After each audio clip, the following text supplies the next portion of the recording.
ہم ایمانا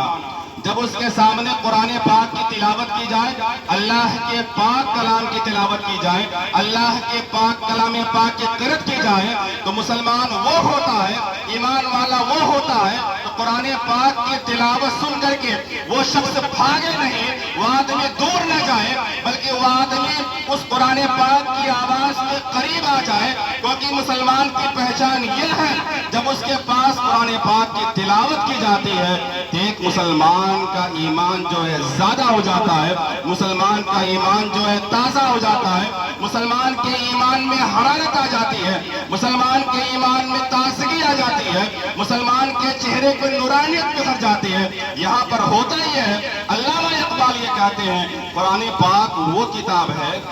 کہتے یہ ہے کہ سمجھنے کی کتاب تھی، پڑھنے کی کتاب بنا دیا۔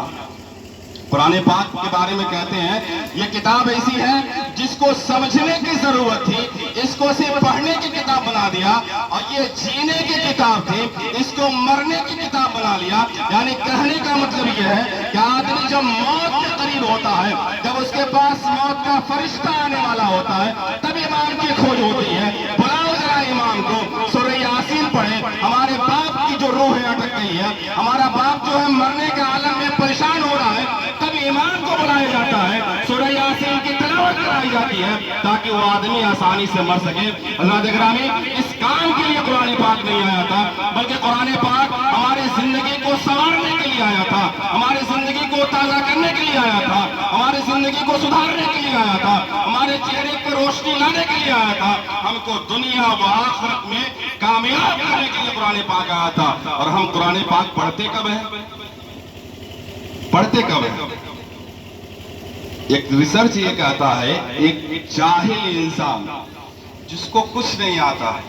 یہاں پر بھی کامیاب ہو جائے، آخرت میں بھی کامیاب ہو جائے، کیونکہ جب انسان اپنی زندگی کو قرآن پاک کے مطابق چلاتا ہے تو وہ یہاں پر بھی کامیاب ہوتا ہے اور آخرت میں بھی کامیاب ہو جاتا ہے۔ تو یہ پڑھانے میں آیا ہے،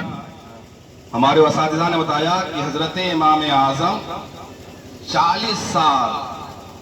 عشاء کے وضو سے فجر کی نماز پڑھے۔ اب سوچو آپ، تو ہم لوگ جب پڑھتے تھے ایسا ہو سکتا ہے عشاء ہو رہی ہے 9 بجے، فجر ہوگی 5 بجے۔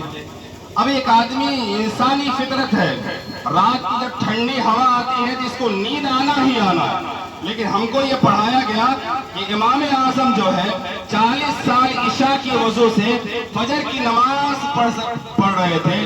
اور پڑھے تھے، تو ہم لوگوں کے دل میں یہ خلفشار ہوا، یہ سوال جاگا انسان کیسے ہو سکتا ہے عشاء کی نماز پڑھے پھر اسی وضو سے فجر کی نماز پڑھے، گویا کہ پوری رات عبادت کرے۔ لیکن حضرات گرامی، جب ہم نے آج کے حالات کو دیکھا، آج کے آوارہ پن کو دیکھا، ہم نے آج کے انداز زندگی کو دیکھا، جب ایک آدمی کے ہاتھ میں موبائل ہوتا ہے، وہ 7 بجے اگر بیڈ روم میں جاتا ہے تو فحاشی دیکھتا ہے، گانے سنتا ہے،